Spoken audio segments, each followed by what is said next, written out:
Hello everyone, my name is Diego Alfonso, one of your hosts with the Florida Aviation Network. Broadcasting live and in the clear from the Florida Air Museum at the Sun and Fun Complex in Lakeland, Florida. We're celebrating the 40th anniversary of the Sun and Fun Fly-In and Exposition. Today, our guest is Mr. Keith Smith. Keith, welcome to the program. Thank you. Thank you for having us here. We really enjoy you being here. Keith, I know the concept of Central Florida Aerospace Academy is doing great things for kids, and pretty soon I think that's going to become like a household kind of word around, you know. Of course, yeah, it's around there already. So what I would like to do is, and our audience would like to know first, is tell us a little bit about yourself, you know, what your background is, and how did you progress to where you're at right now? My background is in education. I was a teacher in a classroom for a while. About 4 years ago, I got into administration, and then they appointed me to director of the Aerospace Academy about 2.5 years ago. And I've been there ever since. And it's my job more or less to develop programs, help the teachers to fulfill their potential. We have a full service academy. We have all the core classes: math, science, English, and social studies, on top of our electives, which are aerospace, which is the pilot training track, and we have avionics, which is the electronics track. We have engineering, pre-engineering, and we have A&P, which is the mechanics track.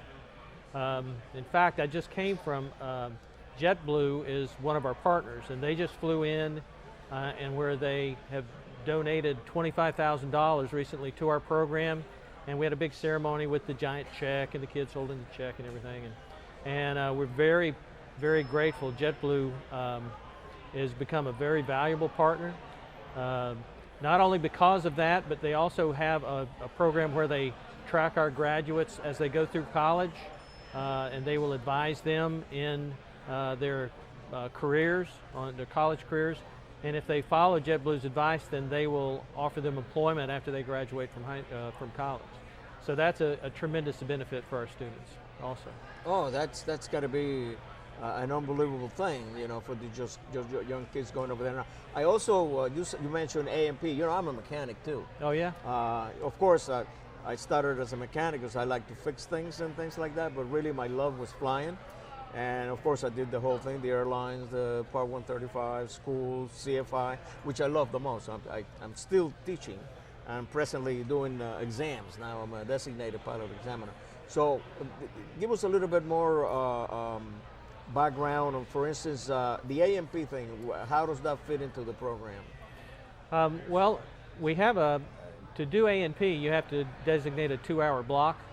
And the way the FAA has it set up, you have to have 1,900 hours of seat time before you can sit for your A&P exam. Part of it is for the airframe, which is what the A stands for. Part of it is for the power plant, which is what the P stands for, and then there's a general part. So you have to get all three of those parts, you have to be in your seat about 1,900 hours. And anybody who does the math will know that 4 years of high school, 2 hours a day, is only going to get you about 1,300 of those hours. So that'll get you through the airframe part and the general. And then we have an agreement with Travis where you can finish up your power plant part at Travis Votech to finish up your degree. It's a tremendous advantage for our students, again, because all of that's free, whereas most of the time if you're going away to an airframe school or airplant school, it's like 40 grand a year, 50 grand a year to complete that whole thing. So you can have 2/3 of it done for free, and then it's only another $3,000 at Travis to finish it up. So it's a very, very reasonable. And I'm sure your viewers probably know about the shortages there's going to be in mechanics, in aviation, and I read one figure where in the next 5 years there's going to be a shortage of like 540,000 people to fill the jobs that they're going to need with an A&P license. And we hope that we're helping to solve some of that problem. That's one of the advantages I think that we bring to the table, and why JetBlue is willing to partner with us. Well, I'll tell you, I was having a conversation early this morning with two gentlemen here, and one of them, father and son, and the son is graduated air traffic controller, and of course doesn't have a job yet, but the kid is young, you know, like 21 years old, and I can see how he looked a little bit anxious and kind of frustrated, and I said, hey, don't worry about a thing, you know, we're going through a process right now, but airplanes are here to stay. People are going to go on boats, to go on cruises, just vacations. People don't ride, very few people ride the train to go anywhere. So the airplane, I was in Africa back in 2005 in Nigeria, northern Nigeria. And here we have Part 135 operations going over there. People, well, you go on the train, it's 12 hours and a half. You go on the airplane, it's an hour and 45 minutes. I mean, we go on the airplane. So this is something that is right along the lines of the progress that airplanes are bringing into the world, and it's here to stay. What other areas? Now you mentioned electronics. Yes. Okay. How does that? How do they fit into that program? Well, it's a whole separate track. We have an electronics program that's provided by NIDA, which developed also the same program that the Navy uses.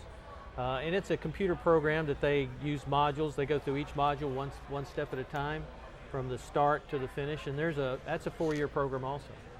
Good. I was at the academy. I've been there a couple of days because, you know, we do our taping or meeting, pre-program meeting there, and there's a lot of. I've seen a lot of engines. I see a lot of, so they do a lot of on hands work. Yeah, we are in the process. We've got our power plant, I'm sorry, not our power plant. Our airframe has been okayed and approved by the FAA, and we're working at this time. We've almost got approval on the power plant. We've got a few more things we got to get in line, and they're going to inspect us this summer. We should have power plant approved by the end of the summer. Okay.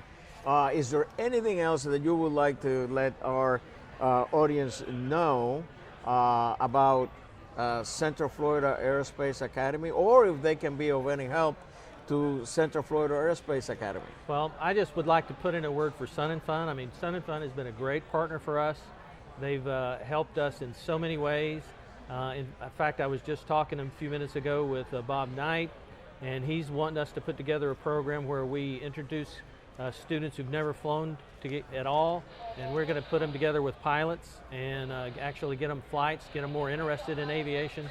So I can't say enough about the kind of partnership that Sun and Fun has been for us. I just wanted to say a good word for them because they've been great partners. Well, I've been associated with Sun and Fun. I'm a volunteer probably about 20 years now.